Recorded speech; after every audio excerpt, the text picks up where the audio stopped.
Courez Bezrat Hashem à la réussite de Rabbi David Ben Mesaoudi et de son épouse Rena Bracha Bat Jocelyn Brouria. Chers amis, dans la paracha de la semaine, Aseret Adibrot, les 10 commandements, Akadosh Baruch Hu, dans l'un des 10 commandements, il dit la chose suivante: Lotachmod bet re'aecha. Ne convoite pas la maison de ton ami, même s'il a une belle maison. Lotachmod eshet re'aecha.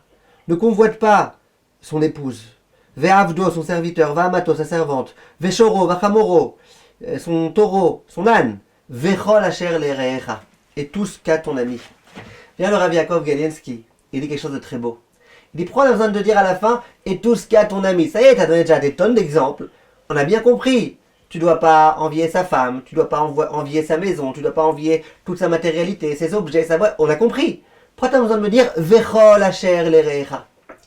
Viens le Rav Galiensky et nous dit qu'il y a ici une leçon très importante. Très souvent, quelle est la raison pour laquelle j'envie quelqu'un? C'est parce que je ne suis pas au courant de toute sa vie. Je vois qu'il a une belle voiture, donc j'ai envie de sa voiture. Mais je ne sais pas que cet homme-là, il a aussi des tonnes de soucis. Des tonnes de problèmes.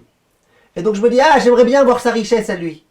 Je vois qu'un tel, il a de la réussite dans son shlom bayit, mais je ne sais pas qu'en dehors de ça, il a des tonnes de problèmes, des problèmes de santé, des problèmes d'éducation des enfants, des problèmes. Tout ce qui fait, souvent, qu'on envie l'autre, c'est qu'on ne connaît pas exactement sa vie privée. On ne sait pas tout ce qu'il est en train d'endurer. Donc nous, on se fixe, on se focalise sur un point précis, et on dit, ce point-là, waouh, il a de la chance. Et moi, je suis loin de cela. Ok? Mais tu sais qu'il y a beaucoup de choses dans lesquelles, au contraire, toi, tu as une très très grande richesse et lui, il est pauvre. Toi, tu as une très très grande réussite et lui, il vit un échec. Tu sais ça ou tu sais pas? Dis le Rav Galiensky, c'est pour ça qu'on te dit, Vechol asher le're'echa. Si vraiment tu voulais envier quelqu'un, il faudrait que tu saches tout ce qu'il a. Et que tout ce qu'il a, ça soit mieux que toi. Et que tout ce qu'il a, tu veuilles l'envier. Là, peut-être que tu devrais envier, et même là, on te demande de ne pas envier. Mais tant que tu regardes qu'un aspect, qu'un côté de la médaille, qu'une réussite dans un domaine précis, et que tu envies l'autre pour ça, quel rapport? Mais l'autre, il a beaucoup d'autres difficultés. En d'autres termes, avant de te poser la question, Bichlal, est-ce que tu dois envier ou pas? La question que tu dois te poser, c'est est-ce que tu serais d'accord qu'on transforme ta vie avec la sienne? Ok, tu auras sa belle voiture, tu auras toute sa richesse. Mais tu auras aussi sa lourdeur, tu auras aussi les ennemis qu'il a, tu auras aussi tes enfants qui ne te parlent pas, tu auras aussi... Est-ce que tu aurais aimé ou pas? Sinon, il n'y a même pas de travail à faire sur toi-même.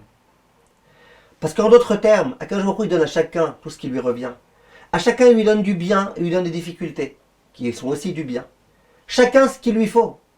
Si tu réfléchis bien et que tu compares ta vie par rapport à celle de l'autre, tu verras que l'autre, il n'a rien de plus que toi.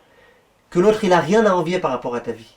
Que peut-être qu'à la rigueur, l'autre, quand il te voit à toi, avec tes enfants qui réussissent, avec ta réussite dans plein de domaines, avec ta chorma dans la Torah, avec tellement de choses, c'est lui qui t'envie.